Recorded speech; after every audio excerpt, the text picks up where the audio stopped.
এই মুহূর্তে আবহাওয়ার গুরুত্বপূর্ণ খবর। বঙ্গোপসাগরে অবস্থান করা লঘুচাপটি সুস্পষ্ট লঘুচাপে পরিণত হয়েছে। এর প্রভাবে বাংলাদেশ, পশ্চিমবঙ্গ, ভারতের ত্রিপুরা রাজ্যের বিস্তীর্ণ অঞ্চল জুড়ে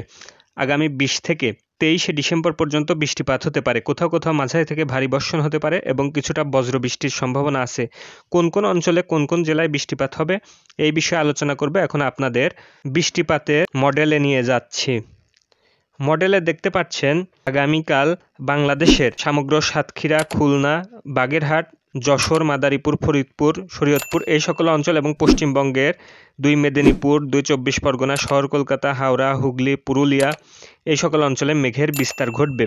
এবং আগামী 21শে ডিসেম্বর থেকে বাংলাদেশের সমগ্র খুলনা বিভাগ, বরিশাল বিভাগ, বৃহত্তর ফরিদপুর অঞ্চল, রাজধানী ঢাকা শহর, ঢাকার আশেপাশের জেলা, কুমিল্লা অঞ্চল, চট্টগ্রাম বিভাগ,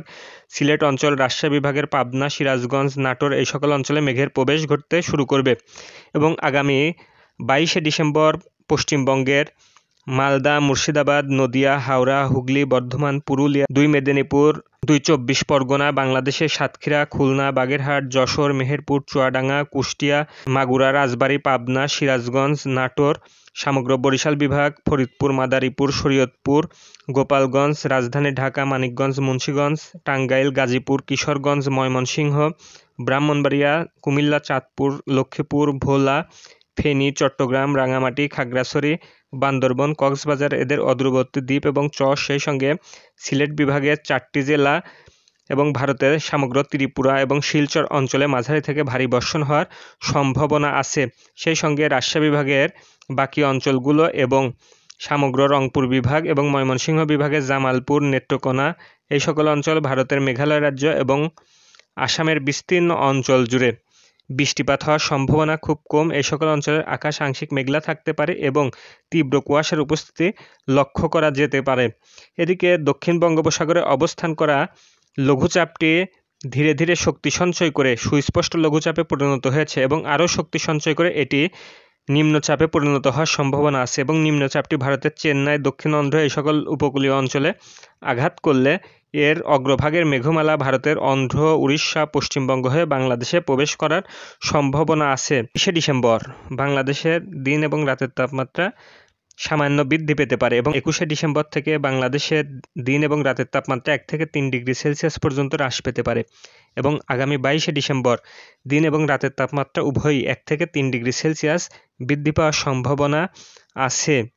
যেহেতু একটি শক্তিশালী বৃষ্টিবলয় বাংলাদেশ, পশ্চিমবঙ্গ, ভারতের ত্রিপুরা রাজ্যে প্রবেশ করতে শুরু করেছে, ফলে এর প্রভাবে বেশিরভাগ অঞ্চলে বৃষ্টিপাত হওয়ার সম্ভাবনা আছে। বাংলাদেশ আবহাওয়া অধিদপ্তর আজ সকাল 6টায় ঢাকায় বাতাসের আর্দ্রতা রেকর্ড করেছে 89%। আজ বাংলাদেশের সূর্য অস্ত সন্ধ্যা 5:16 এবং আগামীকাল সূর্যোদয় ভোর 6:36। আজ বাংলাদেশের সর্বোচ্চ তাপমাত্রা ছিল বান্দরবনে 31.5 ডিগ্রি সেলসিয়াস এবং সর্বনিম্ন তাপমাত্রা ছিল তেঁতুলিয়াতে 10.2 ডিগ্রি সেলসিয়াস, যা আগামী দিনের থেকে 2 ডিগ্রি সেলসিয়াসের মতো বেশি। এদিকে বাংলাদেশের পূর্ব দিকে ভারতের মেঘালয়, আসাম, ত্রিপুরা, মিজোরাম, নাগাল্যান্ড, মণিপুর এই সকল অঞ্চলে আবহাওয়া স্বাভাবিক আছে এবং পশ্চিম দিকে ভারতের বিহার, ঝাড়খণ্ড, ছত্তিশগড়, মধ্যপ্রদেশ, উত্তরপ্রদেশ, ভারতের রাজধানী নয়াদিল্লি, হিমাচল প্রদেশ এবং উত্তরাখণ্ড, রাজস্থান, পাঞ্জাব, হরিয়ানা, গুজরাট এই সকল অঞ্চলের আবহাওয়া স্বাভাবিক আছে এবং এই সকল অঞ্চলে শীতের প্রকোপ কিছুটা দেখা যাচ্ছে এবং দক্ষিণ ভারতের লঘুচাপের প্রভাবে অন্ধ্র, উড়িষ্যা এবং মাধুরী এই সকল অঞ্চলে কিছুটা হালকা বৃষ্টিপাত লক্ষ্য করা যাচ্ছে এবং বঙ্গোপসাগর ধীরে ধীরে উত্তাল হতে শুরু করেছে এবং এই সপ্তাহ জুড়েই বঙ্গোপসাগর উত্তাল থাকার সম্ভাবনা লক্ষ্য করা যাচ্ছে।